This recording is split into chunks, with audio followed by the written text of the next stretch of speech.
ছাত্রদের মধ্যে একজন ছাত্র যাদেরকে ইংরেজিও পড়াই আমরা আর আরবি ভাষাও শিক্ষা দিই। তো আপনাদের সঙ্গে তার একটু ছোট্ট নমুনা দেখাবো 1 মিনিটের মধ্যে। রাহিমুল ইসলাম বলে যে আদব ক্লাসের ছাত্র আছে তাকে বলবো একটু ইংরেজি এবং একটু আরবিতে তুমি মাদ্রাসা সমাজের ইংরেজিতে তোমার অনেক বেশি লাগে সেক্ষেত্রে করা হয়।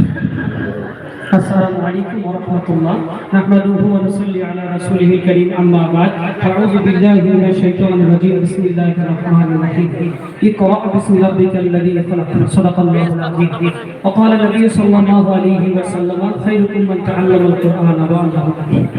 Alhamdulillah, all praise is for Allah subhanahu wa ta'ala and peace be upon the Prophet Muhammad sallallahu alaihi wasallam.